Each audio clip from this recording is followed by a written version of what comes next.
этом оркестре где-то с 2000 года. И у нас было, конечно, много таких интересных историй. Мы выступали в разных местах, в городе, за городом, выступали в России. И вот одна из таких историй, когда перед концертом, перед выступлением нам нужно было забрать инструменты. Там ударные инструменты, духовые инструменты. И вот они все лежали на базе, куда приезжала такая газель грузовая, да.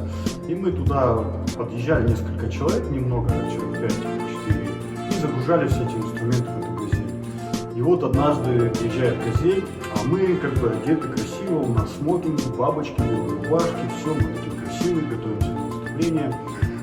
Приезжаем и встречаем эту газель. Приезжает газель, мы так все хорошо, быстро загружаем и сами загружаемся в эту газель. И вот буквально мы отъезжаем от места, да, куда мы там на концерт собрались, и газель на пути, на дороге просто глохнет. Она глохнет, и все, и водитель не может завести ее, то ли аккумулятор, то ли бензонасос, непонятно. Он пытается завести, ну, она не хочет никак заводиться, и он один, водитель, просит нас подтолкнуть, как это делается обычно, толкаем машину. И вот мы все такие красивые, нас было 4 или 5, я сейчас не помню, это было очень давно, наверное, лет 10 назад. И мы все такие выходим, а на улице так лето было, солнышко, день, где-то час или 2 дня, светло, красиво, люди, все. И мы такие красивые начинаем толкать эту газель.